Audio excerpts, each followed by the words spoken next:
bring the meeting of the Design Adjustment Committee to order. First order of operation, I need to read a statement for the group here, the large group. The meeting of the Design Adjustment Committee will now come to order. The DAC's purpose is to establish clear and measurable review criteria for the consideration of major deviations from the city's tech standards and specifications manual, building design, material standards, and subdivision standards. The DAC does not consider the housing type, the cost of the unit, occupants, building materials, unit size, number of bedrooms, or the architectural design of the structures. These hearings are quasi-judicial evidentiary hearings. It means it's like a court hearing, and the committee's decisions are constrained by the standards in the ordinance and based on the facts presented. All variance requests require a 4/5 vote of the committee. Appeals of the DAC decisions are to the Superior Court. A written notice of appeal must be filed with the city clerk within 30 days of the DAC's decision. Appeals are set for hearing before the Superior Court within 30 days or soon thereafter as practicable. The parties to these cases are entitled to an impartial board. If a board member has a fixed opinion about a matter, a financial interest in the outcome, a close relationship with an affected person, or has any ex parte communication about the matter, please disclose that information to determine if a recusal is necessary. City staff will introduce the proposed project to DAC, and the DAC members may ask questions. The applicant may present additional information about a project, and the members may ask questions. If anyone wishes to speak today, please sign in on the clipboard in the back and be ready to be sworn in.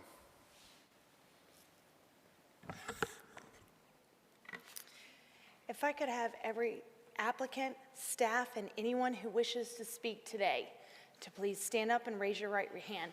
Please note that if you are not sworn in, you would need to be sworn in order to speak. Do you swear that the testimony you're about to give is the truth, the whole truth, and nothing but the truth? Thank you.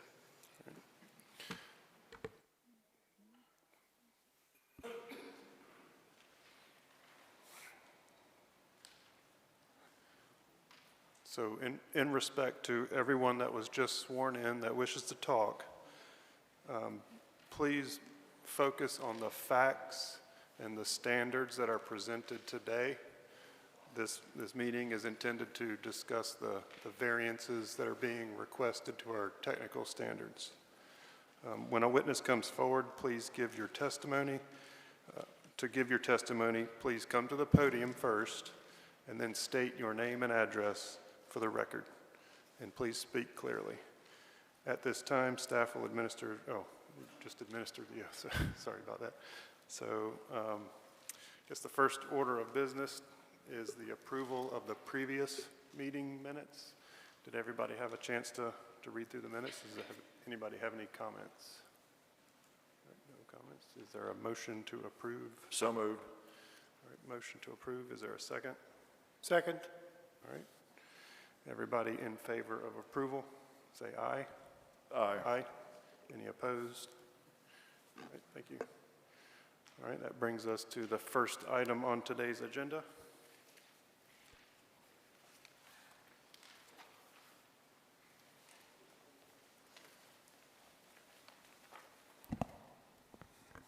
Good afternoon, Chair, members of the committee. This first item is for design adjustments located at 516 and 520 Mosley Street. The site contains approximately 7.87 acres. It's currently zoned R5, medium density mixed residential district. They are proposing a rezoning with this request to be heard after the DAC decision, tentatively scheduled for next month's Planning Commission meeting. They are requesting MD10 medium density multi-dwelling residential zoning, conditional zoning. Here's the proposed site plan. The site is currently has direct access to Mosley Street. The proposed site plan proposed one access at the intersection of Mosley and Johnson Street, shown the red arrow on your screens. The applicant's proposing a 60-unit affordable senior housing project. The technical standards, they specified that the length of a private driveway shall not exceed 500 linear feet. The applicant is proposing a maximum driveway length that exceeds this standard, so an adjustment is required from this committee. The maximum allowed is 500 feet. The applicant's proposing 615 feet, so an increase over the standard of 115 feet. And just to provide a little more information regarding Mosley Street, the northern portion is considered an existing unimproved, non-accepted public right-of-way. Therefore, they are not required to make improvements on the entire length of Mosley Street, just up into this access point that they are showing on the plans. If there were additional accesses north and on the western side of the property, they would be required to improve that section of Mosley Street. That concludes my presentation. I'd like to enter my case summary into the record. The applicant's here to answer any questions, and I'm happy to answer any questions as well.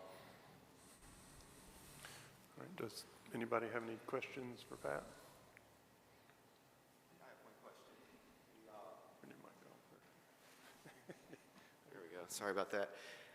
So you said that Mosby, the northern portion of it from the intersection, is unimproved, unaccepted right-of-way by the city, public, Public right-of-way not accepted. and the land development code doesn't require that to be improved? Correct. Okay. That's my question. All right. Thank you. Pat, do you know of any plans to improve? Has that never been discussed? No, and I believe we discussed that at the pre-TRC meeting for this project. Not aware of any plans to continue that improvement to the north. Not at this time. Okay.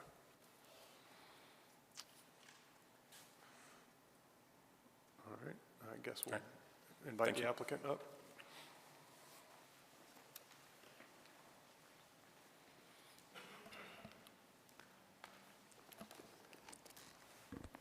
Good afternoon. I'm Howard Resnick with CSD Engineering, 3805 Cherry Avenue. Appreciate you guys taking the time to hear this case. I am representing the owners, Cape Landing Apartments LLC, and I appreciate Pat making the initial presentation. Really don't have too much more to state about it. Pretty obvious with the unimproved section of Mosley being located north, just to the north, and probably along the majority or at least 2/3 of the western frontage of the property. We really didn't have too many options in terms of access. So we did loop it around to allow EMS and fire apparatus the ability to turn around and without having to do any backing up. Obviously, they could still do reverse movement at the first intersection into the property. The other thing I did want to make note of to you guys is about the unimproved portion of Mosley, north of the intersection. There are a lot of wetlands, and there's a stream that runs along the northern part of the property. So I'm guessing that had something to do initially why Mosley was not improved along that direction. Thank you for bringing up that. So it's obviously becomes more heavily vegetated back there, and there is a stream. So it would be obviously a considerable investment depending on who did it, but also unless you build a bridge or something, there's really kind of nowhere to go. So that's probably why it was never constructed. But again, for some reason, the city made a determination to reserve the right-of-way for future use. So again, appreciate you guys hearing the case, and here to answer any questions if you have any more. All right, does anybody have any questions for the applicant? Just one real quick question. Has this gone through formal TRC or is just preliminary?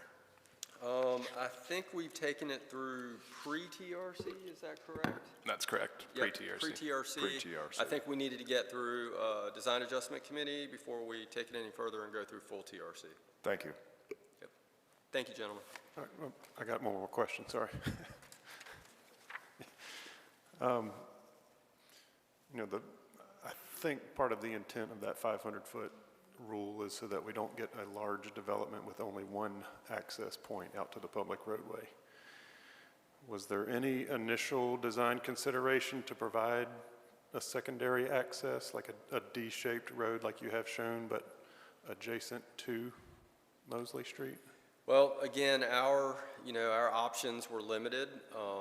We have that short section of Mosley to the intersection. I did not perform the initial concept plan, so I can't speak for that. I just don't know how it could be done without just not making sense or without improving Mosley. Okay, so nothing was mentioned at pre-TRC that you're aware of as far as a second access? Were there any comments to that fact, Pat? Do you recall? I believe there were comments as we went through the design and, prior to pre-TRC and speaking with the applicant, there were conversations regarding multiple access points, but ultimately this is where the design landed on based upon a variety of factors, including the current conditions of Mosley Street, the right-of-way width, and some of the constraints that exist to the north. Okay. All right. Any more questions? All right, thank you. Thank you, guys. So at this time, I'll open up the meeting for public comments on this matter. I would restrict the comment period to 10 minutes for this item. Are there any members of the public that wish to speak?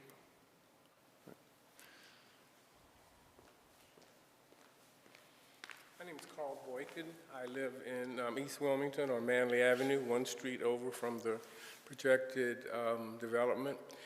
And I am a senior citizen. You probably guessed that by my hair, but the road does not have pavement. Now, you're developing a senior citizen's dwelling, several of them, and they have no access as far as a pavement on that side of the street to Princess Street, which is the first street, cross-section street. Is there any plan to pave Mosley on the left side? Now, there is partial pavement on the right, but there's nothing on the left where these homes will be egressed. That might be a question for the applicant. I can make note of that and ask the applicant after. Is that your only question or your only Yeah. comment? Okay, Yeah. all right. But you understand what I'm saying? Sure. Okay, these people would have to cross their street. Can I have a moment? Sure. I was just going to ask, do you mind pointing out exactly what you're talking about on the? Okay, don't follow you. this is Mosley right here, right? Right here, yes, sir. Yeah, Mosley, Yes, okay. sir. So there's no pavement beyond your, where you come into the dwelling, the one road? There's no pavement beyond that Beyond to the Yeah. north here? going toward Princess Street, put it that way. Is that way on? No, Princess Street is at the end. This is dead end back here, right? Yes, sir. Okay, so we're going this way. We're going down. That's leading you to Princess Street. Down here will lead you to Princess Street. Yes, sir. Okay, and that's where the buses run, where they would get public transportation. So on a rainy day, these guys would have to walk on someone else's property, muddy as it will be. And I walk that every morning. I do my walk every morning. That's part of it. So I know it gets kind of rough over there. Sure. I think as part of the project, we are calling for a sidewalk along Mosley, extending to the south. But I'm unfamiliar with any sections of Mosley to that intersection which are not paved. Is anyone else aware of that, or am I missing something? I know to the north of that intersection it's not paved, it's unimproved. But are you saying there's a section from here to there that's not paved? Yes, this is back where the retention pond is, right? Yep. Okay, that's a dead end. Yes, sir, and Okay, that's so we don't unimproved. need any pavement back there. Yes, sir. So there's only one way to go. and that's out to Princess Street, Yes, which sir. is right here. Yes, sir. Okay, so is there any pavement plan to put in that section? I was unaware that it was currently unpaid, unimproved or unpaved. Is there any Well, way, people's homes come to the street. Right. There's no, their mailboxes, you know, there's nothing there. Now, on the other side of the street, Yeah. on the other side of the street, there is Hold a on, part hold on. of Sir. pavement. Sir, Sir, if you have project-specific questions, we can address those after the meeting. This is just, Explaining to him, he said he didn't understand. this is just a public comment section, so if you have questions, we can answer those I'm after. fine, I just, Sure. Go ahead. I think it's a valid question, and I thought so. and certainly if if it requires paving, I wouldn't think the owners of this project would want to develop it without Yeah. paving that street. Exactly. So I'm in agreement. I was just especially if unaware they're it was senior citizens. Yeah, yes, sir. Yeah. No, well, anyone, I don't think anyone's going to want to drive over an unpaved section of roadway to this road, but I was unaware that it was unpaved. is there ability to bring up an aerial to show the site-specific?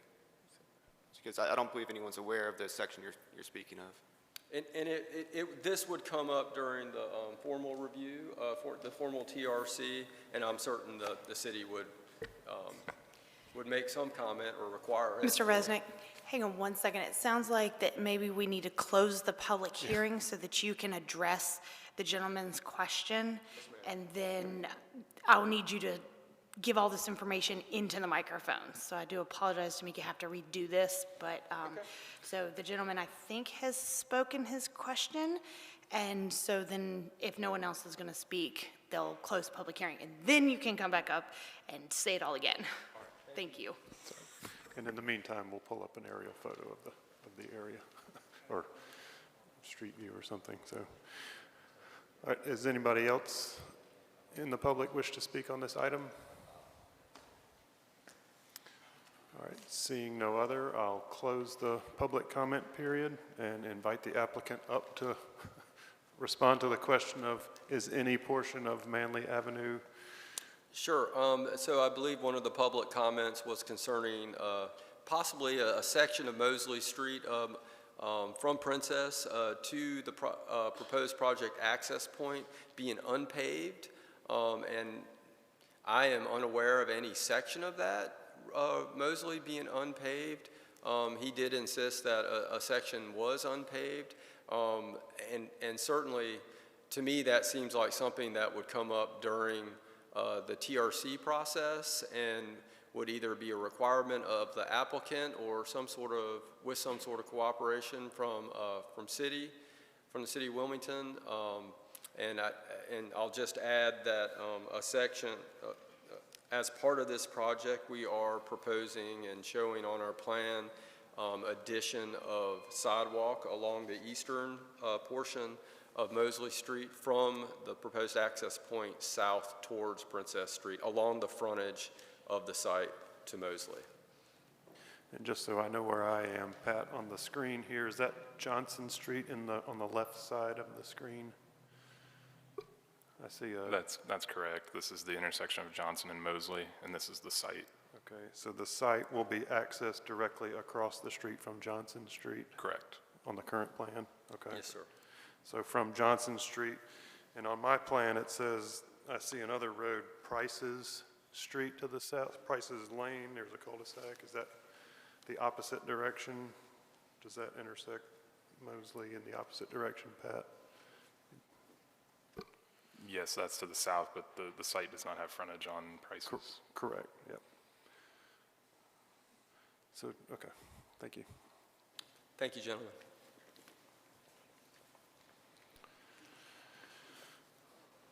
All right, I'll bring this item for any discussion between the committee. Does anybody have any comments?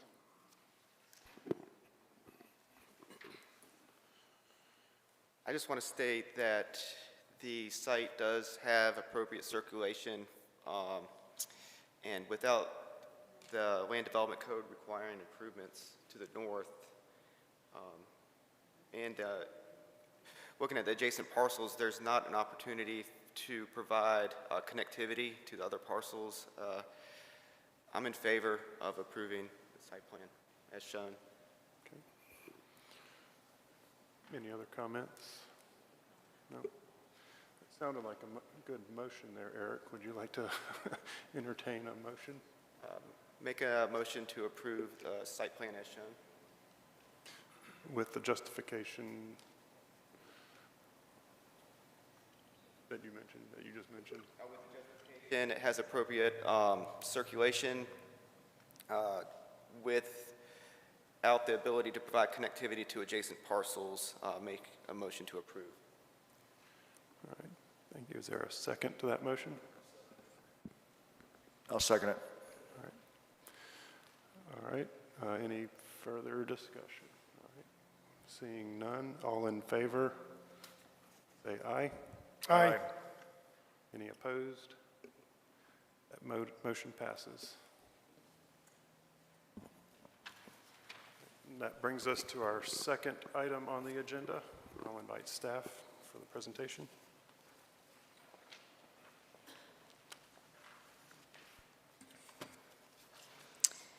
Good afternoon, Chair, members of the committee. This is request for design adjustment at 4606, 4608, 4610, and 4612 Patrick Avenue. The site includes 1.85 acres that is currently undeveloped and is located within the R10 medium-density single-dwelling zoning district. The site currently has direct frontage along a 30-foot wide unimproved public right-of-way off of Patrick Avenue. The proposal includes the construction of a local street with a non-standard cross-section which provides access to 4606, 4608, 4610, and 4612 Patrick Avenue, and the applicant proposes single-dwelling lots with access from the unnamed right-of-way. The applicant proposes a number of adjustments from the technical standards. The technical standards specifies minimum standards for a local street. All proposed streets shall install 5-foot wide sidewalks on both sides of the street. The applicant proposes one sidewalk on the western and southern portion of the proposed unnamed right-of-way. Minor streets shall have a 40-foot wide right-of-way, and the applicant proposes to utilize the existing 30-foot wide right-of-way. Local streets require a 5-foot wide plaza between the sidewalk and the back of curb, and the applicant has proposed no plaza within the cross-section between Patrick Avenue and the first turn on the existing right-of-way. The tangent length between horizontal curves shall be a minimum of 100 feet, and the applicant proposes no tangent length. The length of cul-de-sac shall be a minimum of 500 feet, and the applicant proposes a maximum length of 621 feet. The minimum length of a horizontal centerline curve radius for a local street is 100 feet, and the applicant proposes a 35-foot curve radius. The applicant has provided justification for the request on attachment 3 of your package, and if the Design Adjustment Committee elects to approve the proposed adjustment, staff recommends the conditions on page 6 of your packet be applied. That concludes my presentation, and I'd like to enter my case summary into the record. I'm available for any questions, and the applicant is here as well. Thank you. Are there any questions for staff on this item? Miranda, I do have one question. Sure. So these lots are existing and the right-of-way existing? The lots are going to be recombined to the proposal that you see, but the right-of-way is existing. Okay. And the existing right-of-way, 30 feet? 30 feet. Thanks. Any other questions? All right, thank you. Thank you. We'll invite the applicant to speak.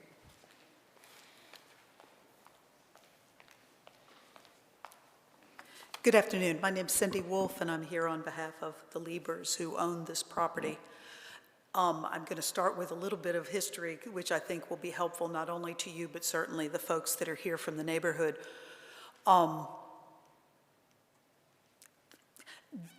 Capri Estates was created back in 1964. However, these lots, 1 to 11, that you can see in the center of everything, were all done by deed description. They aren't on a plat. At the time, the only information that I can find as to each of those deed descriptions was that the 30-foot roadway in question was described in each of those deed descriptions. The other end of it, where I have the dash line, was actually described as a drive, not as a street. Not that it made any difference, because what happened after that was that the city and the GIS maps showed it as a city right-of-way. So it is considered a public right-of-way, the entire U shape. It is 30 feet where it was initially all the way stubbed to the east, and the end part is just 20 feet on the eastern end. The project area we have, you can see, is currently 3 tax parcels. It was originally 5 actual parcels. We're not trying to rezone, we're not trying to add any density. We're just trying to build homes on the 5 available lots that this project would result in if the roadway was improved. So you can sort of see what we've got as far as the aerial. And the reason I wanted to show this was that 4636 Patrick Avenue uses that 20-foot, albeit public right-of-way, drive to get to their property, but it does not extend any further than that. This is that driveway to Patrick Avenue. It's just dirt, it's city, but if it only accesses 1 unit, there apparently hasn't been any reason to pave it. This is what is currently at the intersection of the 30-foot right-of-way in question and Patrick Avenue. So it is where we would improve it. Right now, it looks like it's pretty much a driveway curb cut that would be improved to the regular turnouts to access emergency vehicles and the regular city street-to-street intersection. So, as Miranda pointed out, this is our pre-TRC plan that we needed to get to this point. Here we go into a little bit closer. So the number 1 waiver is basically the cross-section of a minor local residential street. It will only access 5 lots, so it technically can be just the 16-foot of pavement and the 2-foot gutters on each side. Because we're so constrained in the 30 feet coming in, we're proposing the sidewalk on one side. So what would happen on the western side of that north-south part, it would be sidewalk, stand-up curb, the 16-foot of asphalt, and on the opposite side, your regular valley or roll curb, if you will. As we come around into the site, we're dedicating additional right-of-way where it says number 3, so that emergency vehicles can make the turn. And that's where we have the issue with the radius and the tangent. The other end of the minor local residential street cross-section will be your standard, although it's only in 30 feet, with sidewalk one side. But on that side, we intend to work the sidewalk around existing trees wherever possible, and then that sidewalk will be in a public pedestrian access easement. So it doesn't matter that it's not in the right-of-way. We'll be making it accessible to the public on the private property. And the maximum length of cul-de-sac, as I said, there is already access to the property to the east from their own personal driveway, and so we'll be providing the turnaround and the minimum 80 feet of, or 70 foot of frontage along an improved public street for Lot 5. So with that, I'd be happy to answer any questions.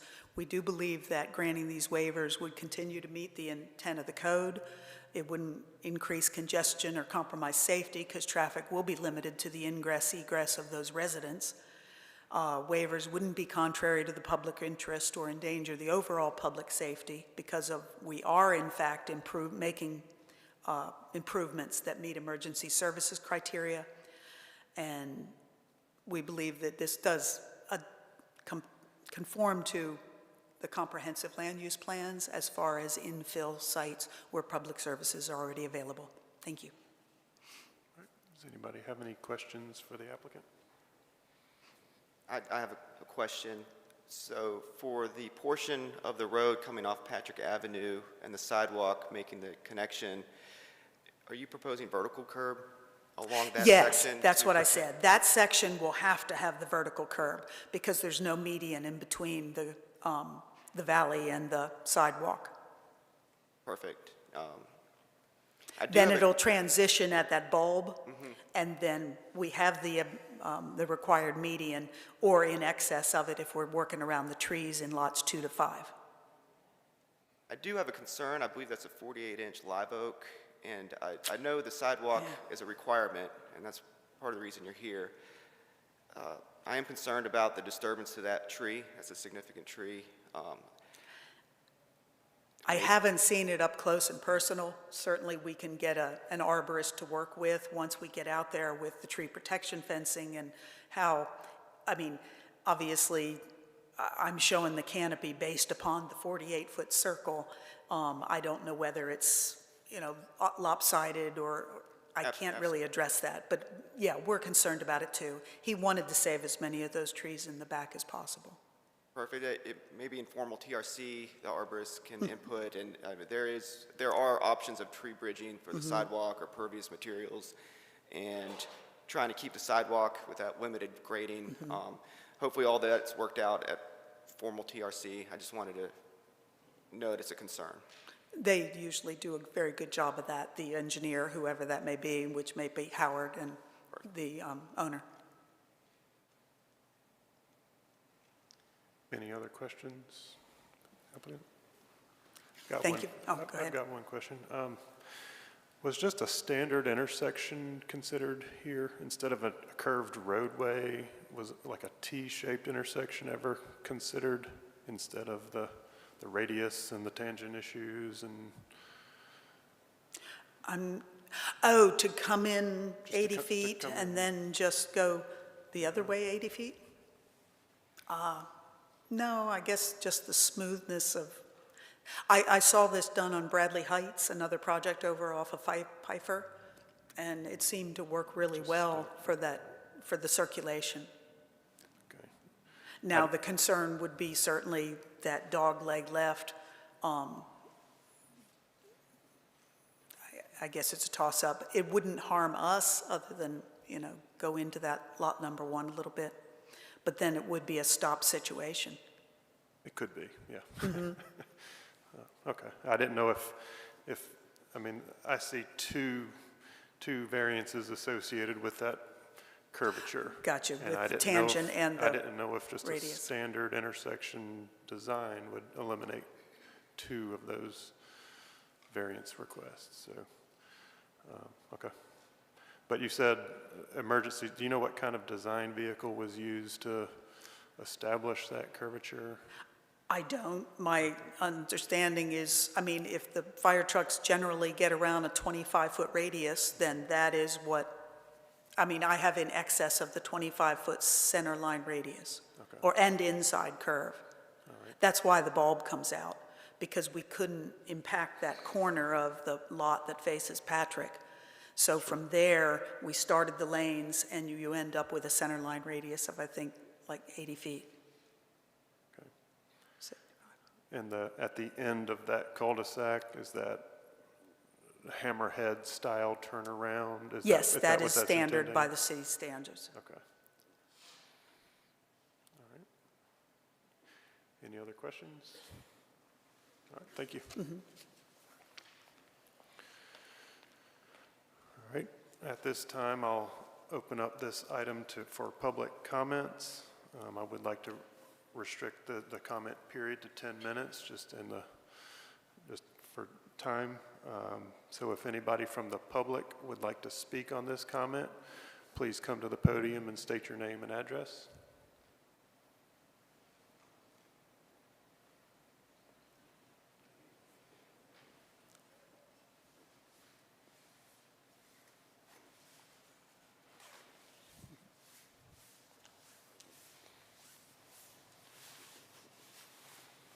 Good evening. My name is James Robinson. I live at 1 Creekstone Lane, Castle Hayne. We have property, that's Ayers property, 4604 is Ayers property. My sister lived there until she was deceased. The concerns I have, the history of that area. See, I remember when it was built, you didn't want us in your neighborhood, so what happened, they built that neighborhood. And something I would like to ask, would you consider, ask the panel, would you consider that a middle-class neighborhood or what? Have all of you been in that neighborhood? Have you been in the neighborhood? Have you ever been on Patrick Avenue? Sure. Any of you? I've been down Patrick, but anyway. those people have their livelihood there. Okay, where I'm talking about, the house that I'm talking about, it's about 3,000 square foot. It got 4 bedrooms. It's been there for somewhat. The reason why I know, because one of those lots I purchased when my aunt built, and I let her have it, and my uncle that I was named after on the other lot. In fact, the house that's built there, that was my dream home. She took the house that I didn't intend to build there. But the thing about it, that has history. And what I would like to know, what's the size of the houses that you build? What's the dimension of the houses you're building? So the What? purpose of this meeting is, it's not to what's going to be built on these lots, it's for the evidence that's presented Look, to us. Yeah. when you have your money, your livelihood, those people have their livelihood. And half of the time when those houses built, you wouldn't let us in your community. That's why it was built. And now, it look like you're sending anybody to come out. It's a wonder you don't have a trailer coat out there. I don't see a soul up there representing me. You don't represent me. It's a soul deal. This is a done deal. I know it, and everybody else know it. You go in the black neighborhood. This is a middle-class black neighborhood, hard worker, and there's an apartment across the street. You allowed that to come in there. He called it a house, but it's an apartment. And in the back of it, that's where he put all his equipment, half commercial. And these people have their livelihood there. I know it's a done deal, but that's for my children and my grandchildren. We have other property. When they call and say, hey, do you want to sell? I said, no, I can't sell it because that's my children's inheritance. And that house over there is my children and my sister's children. That's their inheritance. And we don't want to see the property depreciated. And that's what's happening now, depreciated. If this was in your neighborhood, I guarantee you wouldn't let it do. You wouldn't let it happen.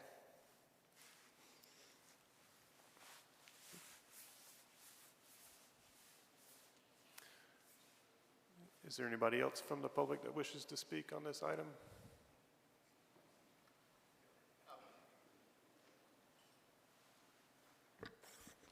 There's a little over 6 minutes left. All right, thank you.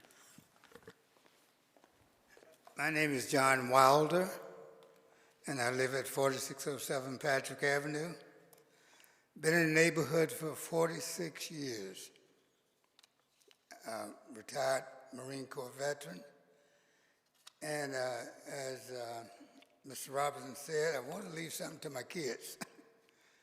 And I want to leave a good neighborhood. Now, this is the second intrusion into our neighborhood who's started out as a retired teachers area. And we have 7 lots on the back there. We get ready to put 5 more there. We got one up on Cut Avenue, the second house on the left as you turn in. That's about 12 houses in that area that's just being built. And not to count the lofts at Randall, I mean, that really put an impact on the neighborhood. And they were getting ready to open up a line right across from that last house there. They're getting ready to open up a road back there, and we stopped that, but I'm looking to see if that's going to be opened up later on too, which is going to throw traffic off of Randall, which it's a high probability that it won't happen, but then it can happen because of where they're building in the neighborhood. And I have nothing against Mr. Lieben, our plaintiff who's building there. I mean, that's his right. But we do have a say-so on the type of type of houses that they're building. And I know this meeting, like you said, is not for the type of house to build. But what am I to expect later on? I look up and the fire truck probably can't get in there unless we widen the road. I thought about that too. That creates a hazard. And I mean, it's a one-way in and one-way out to Kerr Avenue. And like I say, if somebody's going to build, it has to be up to the standards of the houses that are already there. And like I say, my house is worth something right now, but what is it going to be worth later on? When there's a bunch of students that come in the neighborhood from UNCW, you know, I feel like, and this is just my feeling, is that the area is destined to become UNCW area because of all the houses being built around us. On Randall, I think about 396 houses, 396 rooms built on those apartments. I mean, that throws a real task on the neighborhood. But I'd just like to see that, you know, that this is going to turn out to be a good thing rather than a bad thing for the neighborhood. Because we don't know who's going to be living back there. It's not up to us who he put in his houses, but if it affects us, then we need to know about it. And when they cleaned it up, you know, we didn't know anything was happening until we looked to see logs being rolled out to Kerr Avenue and on trucks and stuff. And it was just a big shock, because that has been an area back there that protect us from hurricanes, because we have a wind buffer. That's gone now. The wind buffer we had on Randall Parkway, that's gone. We get an EF4, EF5, you know, you can say goodbye to the neighborhood, his and mine. But those are my concerns, is that overcrowding of this small area. And like I say, the loft at Randall was the first one that did it. I mean, it intruded in the neighborhood. And Ms. Wolf and I know each other because we went at each other on the loft at Randall. 2 minutes. So all I can say is I hope this turned out to be a good thing instead of a bad thing, and it doesn't lower the price of our property, and we leave nothing to our kids. Thank you.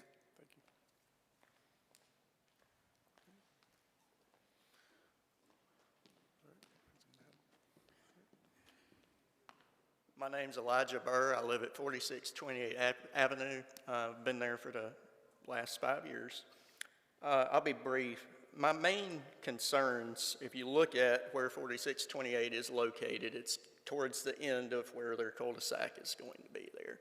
If you look right where that big number 4 is, there is a very large live oak tree that is split between my property and my neighbor's property, and right where that cul-de-sac is going to be. I don't see a way of that tree surviving all this. My other primary concern is I'd like to see the survey of the land. I have a fenced-in backyard, and I'm fairly positive, looking at the survey that I researched when I purchased the property 5 years ago, that I own a considerable amount of land past my fence line. And I'd kind of like to know more detail about what they've got in the tiny writing here. I can't really make out that they've got circled of what they're planning on putting what looks like on my property. Okay. Thank you. Thank you.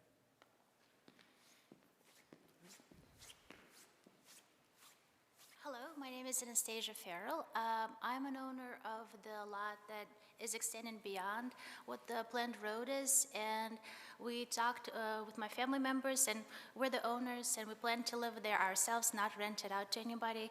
But I live there with my parents and my grandfather. We're here to let the developers know that we are open for the road to extend further all the way back into the Patrick Avenue, because my grandfather has a bouquet of conditions, and he's at higher risk of needing emergency services, and he didn't need it yet, well, because we just moved recently, but we worry that what will happen is that the emergency services coming to help him might get stuck on that road, because even though GPS in this day and age should be able to show how to get to our property, we worry that it will get stuck there. And those additional 10 minutes that they will need to get back on the other side of the Patrick Avenue might be a matter of life and death for my grandfather. So with that in mind, we are open for the developers to extend that road, as long as it obviously stays on the public property, on the public access, and does not encroach on our property. We would be open for the sidewalk and for the road to extend. And if that means that it needs to be a one-way street, maybe that would be a better solution. I'm not an engineer, I wouldn't know what's the best way, but that's something that we have been thinking about, and we're open to that. I'm speaking from experience that we worry that the trucks might get stuck there, because when we had not emergency services but a pickup van that came twice for us, well, for my grandfather, to pick him up, to take him to a healthcare facility, they actually got stuck on that road, and it did take them additional 10 minutes to reroute and come back. So that's the reason why we're here. Thank you. Thank you. Got just a few more minutes. Okay.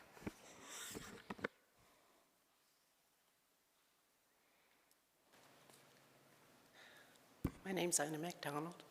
I am concerned about the corner, excuse me, at the property. I live at 4614, and it takes up almost half my property.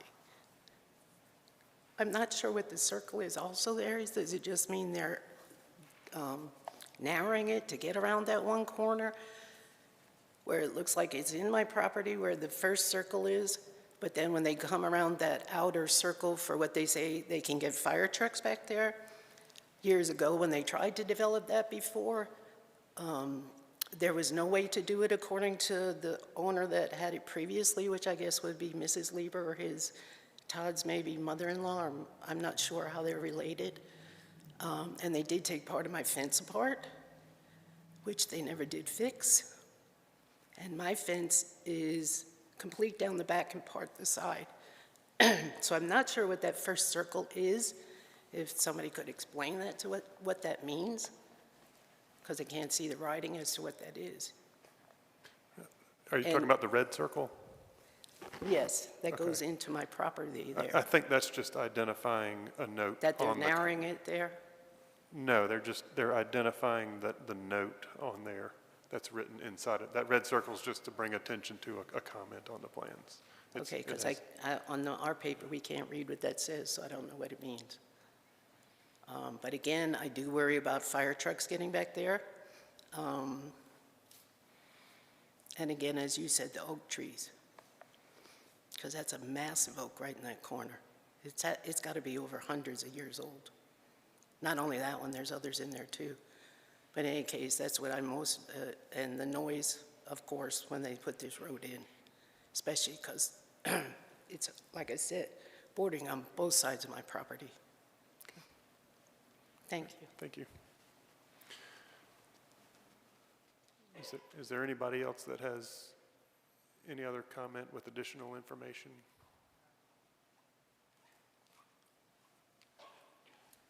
Hi, my name is Carol Young, and I live on Kerr Avenue, but I have relatives that live down the end of Patrick Creek Drive, and a lot of the issues have been addressed, but I'm concerned about I've been doing notes while I was here, about the safety and the living and accessibility of our homes, because right there on Kerr Avenue, I see all that traffic coming out, and when I'm visiting down there trying to get out of Patrick Avenue, and there's so much building going on, there's only one access road for all. You go around Creek Drive to the other area, all the homes that have been built there, and then you have this other road to the right as you come down Patrick Avenue, all the homes that are down that is basically a dirt road. But there's a lot of building going on. I don't know, you say none of you have been on Patrick Avenue, which you've been on Kerr Avenue though, right? I hope, because the traffic has increased tremendously because of all the building, the student housing and everything. But I go down Patrick Avenue, and the homes that used to be single-family dwellings, and I understand it. Students have moved in. You can see anywhere from 3 to 6 cars parked in the yard. I don't know if you have a clue as to all the traffic coming through there and all the hazards right there on Kerr Avenue. I live right there, 2 doors from Kerr Avenue, and 2 weeks ago, they had a huge accident. I was waiting for it to be on the news, but I didn't see it. They knocked down a mailbox, they knocked down a tree, they knocked, what else they knocked down? A fire hydrant. And there are accidents, near misses all the time. And one day a week ago, I saw this family trying to cross the street. There's not a traffic light there. Patrick and Kerr Avenue. There's no traffic light. Lots of traffic, but no traffic light. And they stood there trying to cross the street. And finally, the cars going up and down Kerr Avenue just stopped because one of the little children was on a scooter and allowed them to go. Also, as the families moved in, their children, lots of children on Patrick Avenue now. And it scares you because people swerve around, turn to go down Patrick Avenue. And my concern is it's hazardous to the residents there.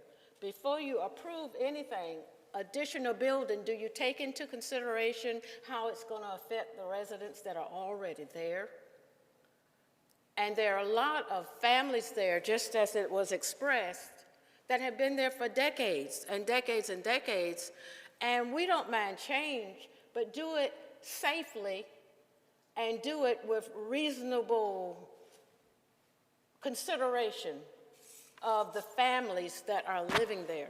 And I said before, I don't know how you regulate how many people live in a house, but these houses that once were single-family dwellings now hold multiple, and I'm not blaming the students, because they need, I'm sure the rents are outrageous, but multiple, and there's just too much traffic on Patrick Avenue.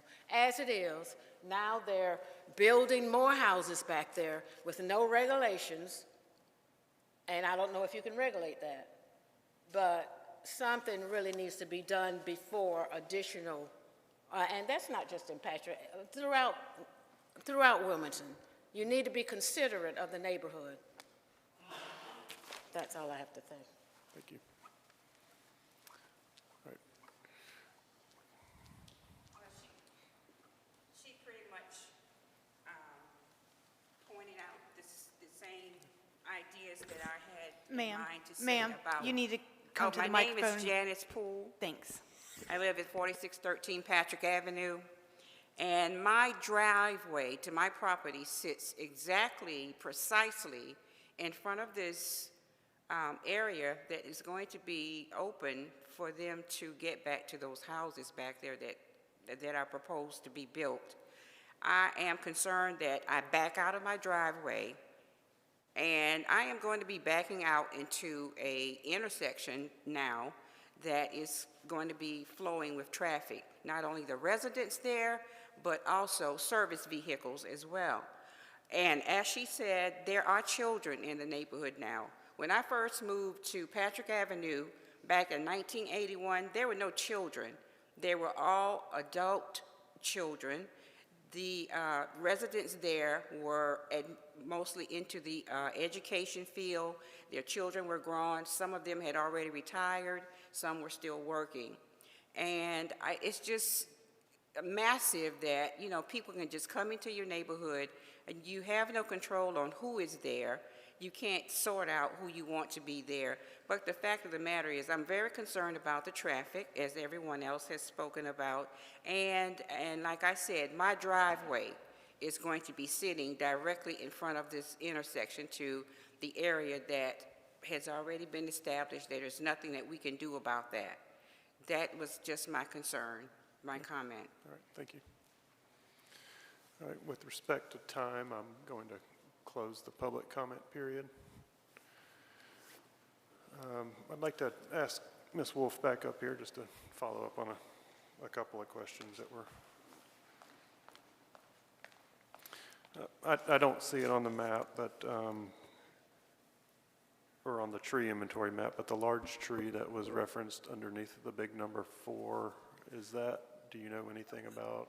I don't. I looked at the surveyor's survey, and they located everything within the right-of-way. So if that is on that property or between their two properties, then we could have no impact on it. The lots themselves are 87 foot wide. We only have to have enough frontage for 70 foot on lot number 5. So hopefully, if that is his common lot line, and technically it only needs to extend, I think, 30 feet for the hammerhead technically. So if it is a concern, I don't know whether the TRC can take that little bit of the 10% rule, if you will, to shorten that just a little bit if it is in fact impacting any type of an oak in that part. So that wouldn't be any problem for us, certainly, to shorten that by whatever would be necessary, but it does not go the whole way to that property line anyway. That being said, the young woman's remarks, the Farrells, if this is improved as a city street and obviously turned over to them for their maintenance, I don't see any reason why a driveway couldn't be taken from there on their part, because it would still be up to their property line. It is a right-of-way. Back to the, you mentioned the survey. The survey was also a concern, or the lot lines and everything that are shown on this diagram.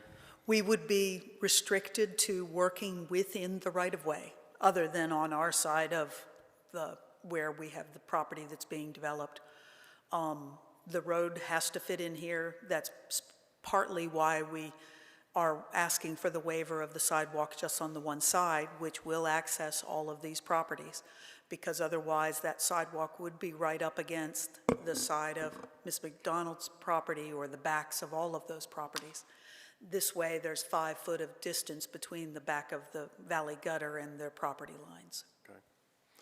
And just for clarity, that big red circle underneath the big number 1? Yes, these are just identifying the locations or the notes of what we're asking for as far as the waivers. Those red circles have nothing other to do than a cross-section shot. Thank you. All right, thank you. Mm-hmm.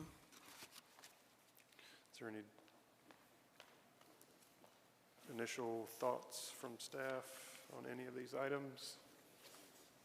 I do support the sidewalk on one side. The 5-foot plaza creates a buffer between the existing properties.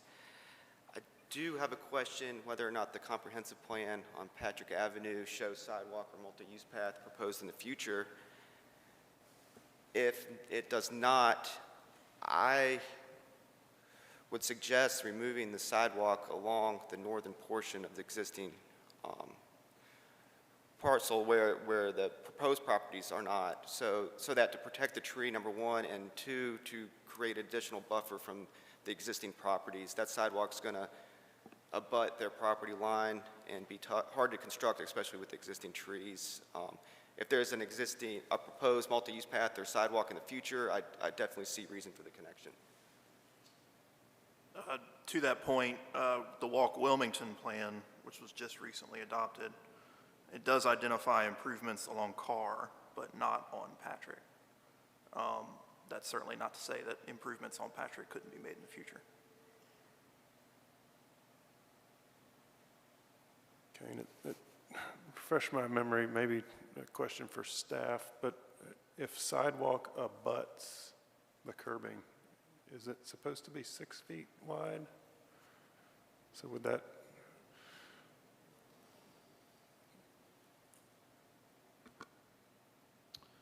It's my understanding that the technical standards require 6 foot when it's back a curb. Okay. So that is part of the crossing.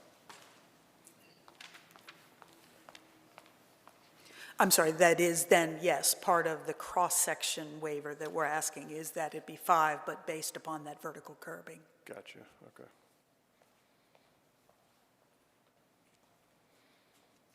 All right, any additional comment? We've got, I do want to put on the record the concern of off-site drainage and making sure the engineer takes that into consideration when they submit for formal TRC. These lots do drain towards, the topo drains towards these lots, so the road needs to be able to accept this off-site drainage and not create a damming effect in the future. all right, so we've got two adjustments to, two multi-step adjustments, I guess, to consider here.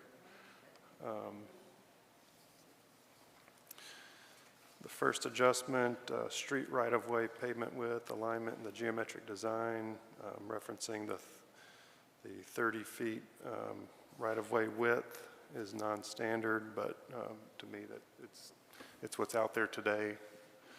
I don't think there's any way to avoid that. Sidewalks are required on both sides of the street, and they're showing sidewalks on one side of the street only. You know, my opinion is, in this context, I don't see a high need for sidewalk to be at the rear of the properties between this new roadway and Patrick Avenue. It doesn't make sense, so I would support the sidewalk on one side of the street only. In lieu of that, as you mentioned, Eric, considerations for removal of the sidewalk in general? Removal of that sidewalk. Of all sidewalk? All sidewalk, I believe code requires the sidewalk along the frontage of the lots, but we could remove the sidewalk that's not along the frontage to provide connectivity to Patrick. Eric, if you could make sure you talk into your mic. I'm sorry about that. Thanks. Yeah, I would support removal of the sidewalk to Patrick. I believe the land development code requires sidewalk be present for the lots being proposed. Any thoughts on that? Yeah, I think I would disagree on that. I think to me, the sidewalks would be an all or nothing. Because without them along that portion that extends up to Patrick, then any eventual potential connection made to Carr would then have to be come back and made in the future. And the ability or inability to do that might be dubious at that point. I kind of tend to agree. You know, if we're providing sidewalk on this island, connecting it to the larger public network would have more future benefit. And then the plaza width, so that up and down portion of sidewalk there is shown adjacent to the curbing to retain it within the existing right-of-way. I think in order to do that, it's almost a necessity.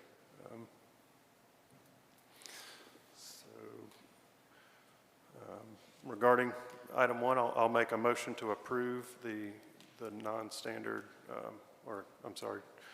make a motion to approve adjustment number 1 regarding the street right-of-way, the pavement width, and the alignment of the geometric standards with the minimum standards of a local street to allow to retain the 30-foot existing right-of-way, sidewalk along one side of the street as shown on the site plan provided, with no plaza between the curbing and the sidewalk on the minor local residential street connecting to Patrick Avenue.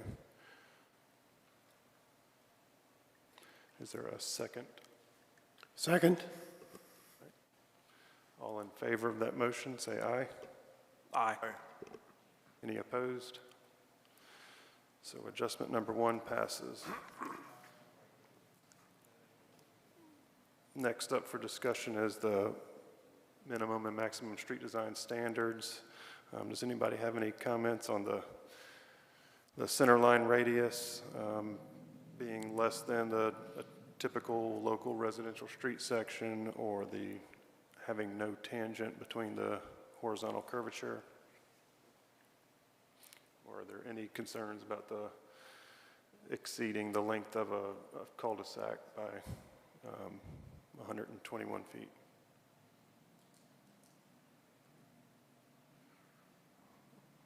All right. Is there a motion to approve item 2? Hearing none, I'll make a motion regarding adjustment number 2 regarding the minimum design standards. I'll make a motion to approve the roadway alignment as shown, resulting in a 0-foot tangent between 2 horizontal curves, 35-foot horizontal radius, centerline radius, and the extension of the minimum distance of the cul-de-sac to what's shown, with a comment or with a condition that if any vegetation or any substantial trees or whatnot at the end of that cul-de-sac could be, the impacts to that be lessened through the TRC process, that option be pursued. Is there a second? Second. All in favor of the motion, please say aye. Aye. Any opposed? That item passes. Believe that, is this a situation where we have to approve the preliminary plan? Okay, so now,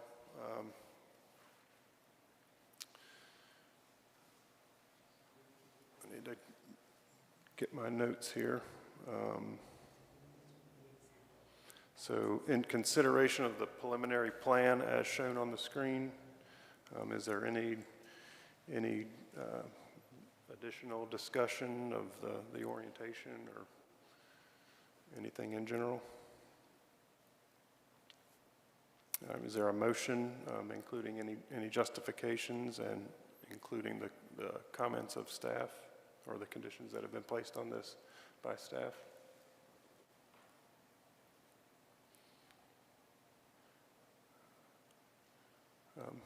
All right, I'll go ahead and I'll make a motion to approve the preliminary plan with the justification that the shown roadway is within the limits of the existing right-of-way, that they've made every intent to provide access to the parcels along that right-of-way, and to also include the conditions made by staff. Is there a second? I'll second. All in favor of that motion, say aye. Aye. Any opposed? Hearing none, that motion passes. So that concludes this Design Adjustment Committee meeting.